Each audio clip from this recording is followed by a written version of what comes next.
할렐루야, 우리 주 예수님의 이름으로 교우 여러분에게 문안드립니다. 제 목소리가 많이 작았던 모양입니다. 설교를 듣기 어렵다는 그런 제보가 많아서 오늘은 새로운 방법으로 여러분들과 함께 말씀을 나누어 보도록 하겠습니다. 오늘 말씀의 제목은 믿음으로 말미암는 구원입니다.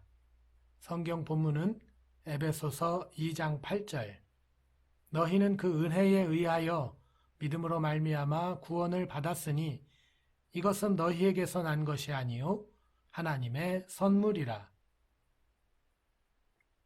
오늘 설교는 리마인드 웨슬리 두 번째 시간에 나눈 성경적 구원의 길과 주제 본문도 같고 구원과 믿음을 주제로 삼고 있어서 우리가 두 설교문을 교차해서 읽어보게 되는데요. 성경적 구원의 길 설교는 먼저 구원과 믿음을 정의한 후에 믿음으로 구원을 얻는 방법에 대해서 가르쳐주고 있습니다. 특별히 이 설교에서는 신적 증거와 확신이라는 말을 사용하고 있는데 하나님의 주권을 강조하고 있는 설교였다고 하겠습니다. 하나님께서 하신 일을 하나님께서 친히 믿게 하는 것이다 라는 표현이 적절한 것 같습니다. 아무튼 오늘 믿음으로 말미암는 구원 이 설교를 들으시고 성경적 구원의 길을 다시 한번 들어보시기를 권해드립니다. 유익이 있으리라 생각합니다.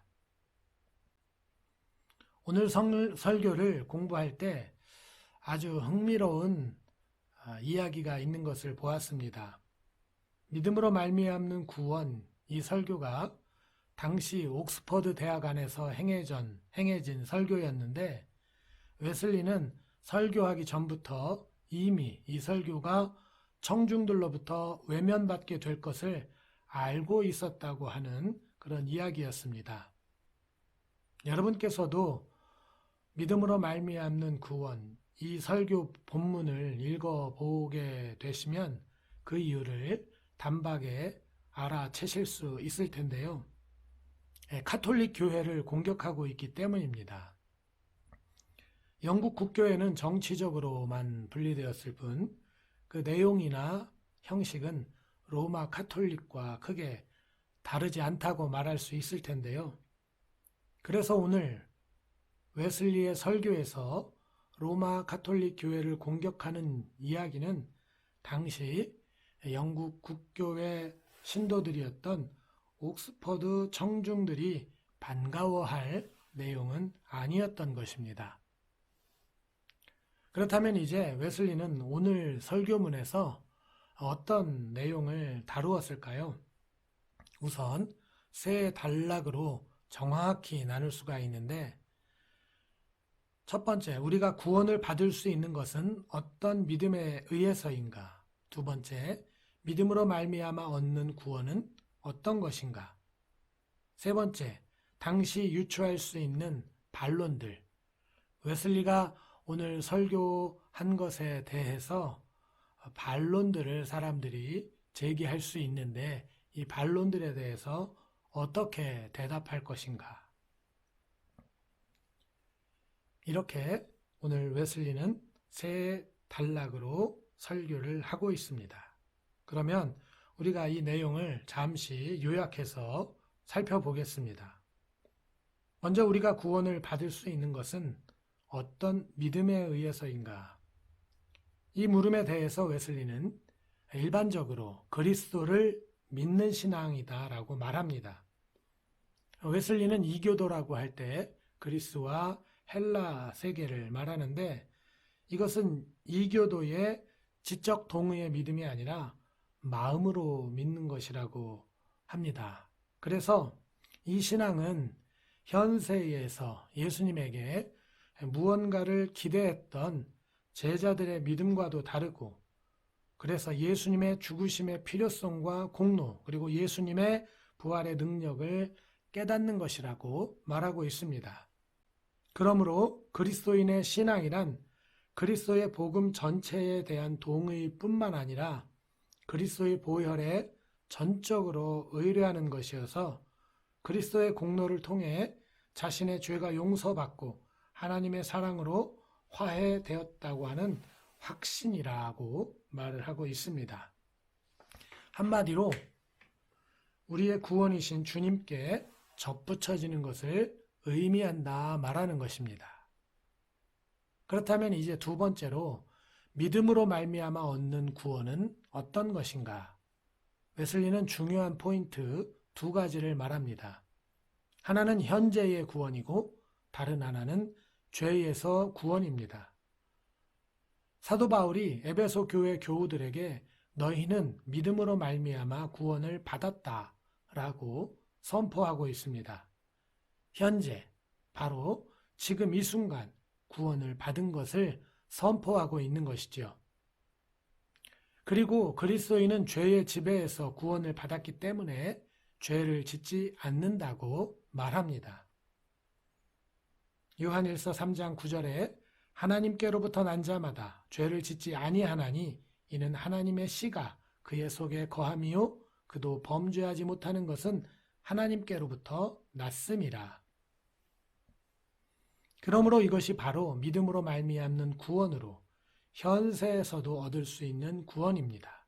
그리고 죄책과 죄의 결과에서의 구원을 칭이라고 말을 하는데 넓은 의미로 지금 그분을 믿는 죄인에게 이루어지는 죄책과 형벌에서의 해방, 구원을 뜻하고 그리스도로 인해 신자의 마음에 형성이 된 죄의 세력으로서의 구원, 해방을 의미한다는 것입니다. 바로 이런 사람들이 거듭난 자로서 믿음에서 믿음으로, 은혜에서 은혜로 나아가 마침내 온전한 사람을 이루어 그리스도의 장성한 분량이 충만한 데까지 이르게 되는 것이라고 웨슬리는 설교하고 있습니다. 사랑하는 교우 여러분, 저는 믿음이 점점 생겨간다고 설교해 왔습니다.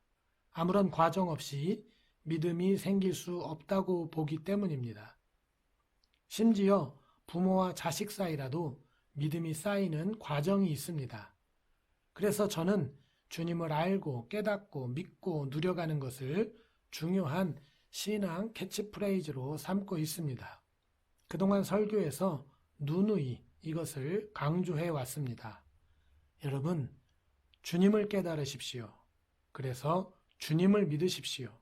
그리고 주님을 누리십시오라고 말이죠. 그런데 웨슬리가 말하는 믿음은 확신의 믿음입니다. 의심의 여지가 없는 믿음입니다. 이것을 성경적 구원의 길 설교에선 신적 증거와 확신이라는 말로 표현을 했습니다. 이로 볼 때에 저의 설교와 웨슬리 설교 사이에 차이가 있는 것처럼 보입니다. 저는 분명하지는 않으나 점점 분명해지는 믿음을 이야기한다면 웨슬리는 오직 확실한 믿음, 하나님으로 인해서 확실한 믿음을 말하고 있기 때문입니다. 그래서 이 부분 때문에 저도 조금 혼란스러웠습니다. 그동안 제가 설교한 것에 대해서 과감하게 내려놓아야 하나 하는 그런 생각도 해보았습니다. 하지만 믿음은 생겨나고 자란다는 경험을 내려놓을 수가 없었습니다. 왜냐하면 저의 경험이 바탕이 된 신앙 고백이기 때문입니다. 그런데 오늘 웨슬리의 설교에서 제가 주목하게 되는 그런 부분이 있었습니다. 그 부분을 잠시 함께 읽어보겠습니다. 만일 죄인이 하나님의 호의를 발견한다면 그것은 은혜 위에 은혜입니다. 우리를 구원하시기 위해 우리가 아직 죄인 되었을 때에 그리스도께서 우리를 위하여 죽으심으로 하나님께서 우리에 대한 자기의 사랑을 확증하셨습니다. 그러므로 우리는 은혜에 의해 믿음을 통해 구원받습니다. 은혜는 구원의 원천이고 믿음은 구원의 조건입니다. 특별히 마지막 부분에 눈길이 많이 갔습니다. 은혜는 구원의 원천이고 믿음은 구원의 조건입니다. 예수님을 마음으로 믿고 입으로 시인하는 분들의 공통적인 특징이 있습니다. 그것은 자신이 스스로 주님을 영접한 것이 아니라는 점입니다. 주님을 믿을 수밖에 없게 되었다. 그렇게 말합니다. 그래서 이분들은 한결같이 모든 것이 주님의 은혜입니다. 라고 고백합니다. 우리가 살면서 주님을 알게 되며 또 깨닫게 되는 일들 때문이죠. 그런데 세상 사람들은 이것이 우연이라고 말합니다. 하지만 당사자의 입장에서는 결코 우연일 수가 없죠. 필연입니다. 하나님께서 인도하셨기 때문에 나타난 일이고 하나님이 개입하셨기에 벌어진 일로 믿게 됩니다. 그런데 꼭 일반적이라고는 할 수 없지만 고난을 마주한 우리 인생의 어떤 순간에 이런 경험과 고백을 많이 하게 되는 것 같습니다. 그래서 우리는 더 모든 것이 주님의 은혜입니다 라고 고백하게 되죠. 그래서 저는 이런 경험을 통해 우리가 주님에 대한 믿음이 자라가는 것이라고 저는 믿게 되었습니다. 제가 여러분들에게 주님을 알고 주님을 믿고 주님을 누리라고 하는 포인트가 여기에 있었던 것이죠. 그래서 이러한 내용을 통해서 저의 경험과 웨슬리가 말하는 확신의 믿음 사이에 접점을 저는 발견하게 되었습니다. 우리가 주님을 알아갈수록 우리는 그리스도의 장성한 분량에 다가가는 것입니다.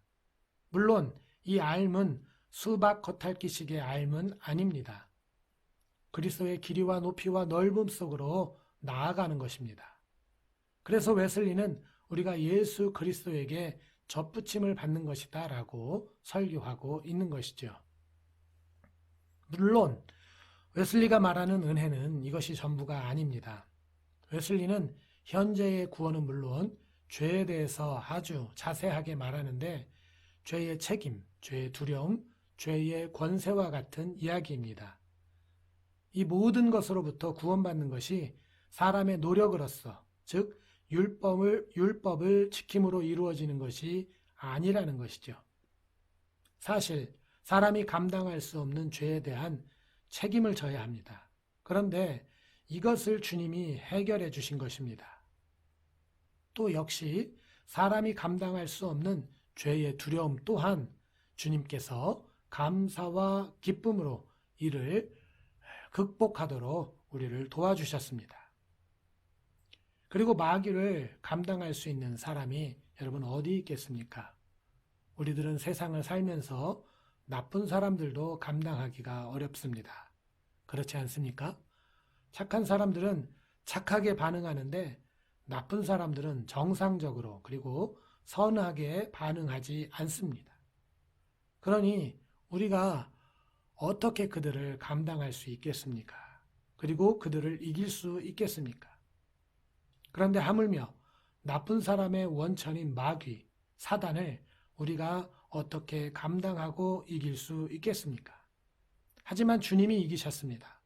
사망 권세, 죽음의 권세, 죄의 권세를 그 발 아래 두셨습니다. 그러니 이것이 어찌 은혜가 아니겠습니까? 그래서 하나님의 은혜가 바로 우리 구원의 원천인 것입니다. 그래서 우리는 이제 주님의 모든 것을 믿어야 합니다. 믿어야지라는 결심 정도가 아니라 그분의 모든 것을 우리 눈앞에 보고 있는 것처럼 인식해야 한다는 말입니다. 주님께서 우리를 대신해 십자가를 지셨다고 하는 그 말이 그렇지, 주님께서 우리 죄를 위해 십자가를 지셨지 라면서 그 고마움에 우리의 감정이 사무치게 하는 말로써 듣게 되는 것입니다. 그래야 진정 우리가 믿음을 가졌다고 할 수 있을 것입니다. 우리의 믿음이 그리스도의 장성한 분량으로 나아가고 있다고 할 것입니다. 사랑하는 교우 여러분, 이제 마지막으로 웨슬리는 당대 사람들이 오늘 웨슬리의 설교를 들으면서 어떻게 반론할 것인지를 웨슬리는 고민했습니다. 그리고 그에 대한 대답도 내놓고 있습니다. 웨슬리는 믿음과 성결된 삶이 상반되는 개념이라고 생각하지 않았습니다. 오히려 믿음이 성결된 삶을 살게 한다고 보았습니다.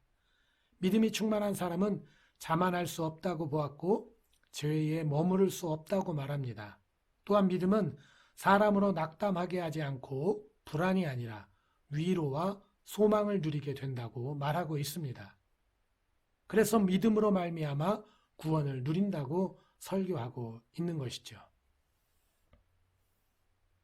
이 시대 우리는 오늘 설교에 대한 어떤 반론을 마주하게 될까요? 저는 이 시대의 그리스도인들이 오늘 설교, 믿음으로 말미암는 구원에 대해서 다 안다 생각하는 점을 꼽고 싶습니다. 그런데 과연 우리들이 믿음에 대해서 알고 있는가? 주님에 대해서 알고 있는가?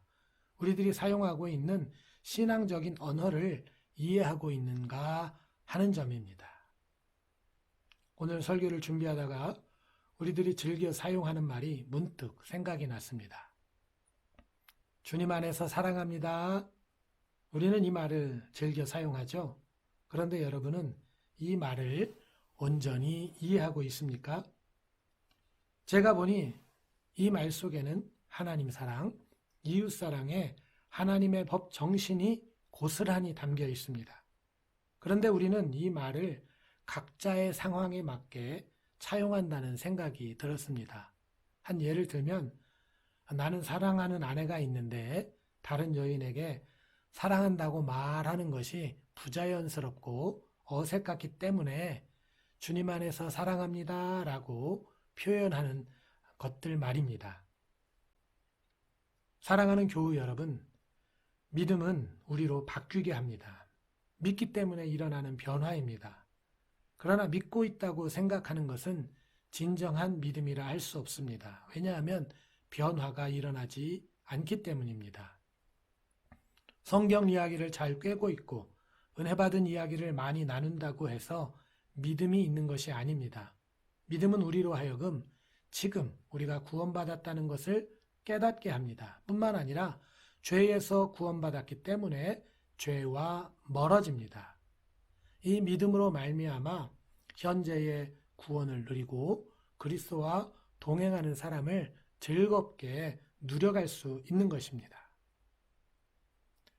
우리가 다 하나님의 아들을 믿는 것과 아는 일에 하나가 되어 온전한 사람을 이루어 그리스도의 장성한 분량이 충만한 데까지 이르리니 이는 우리가 이제부터 어린아이가 되지 아니하여 사람의 속임수와 간사한 유혹에 빠져 온갖 교훈의 풍조에 밀려 요동하지 않게 하려 함이라.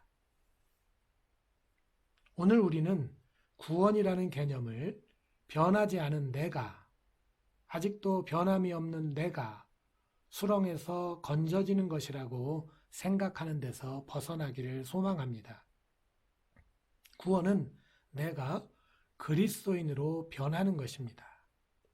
우리가 그리스도인으로 변화될 때 우리는 구원받은 오늘을 살고 우리를 그리스도인 되지 못하게 하는 죄로부터의 구원을 누리게 될 것입니다.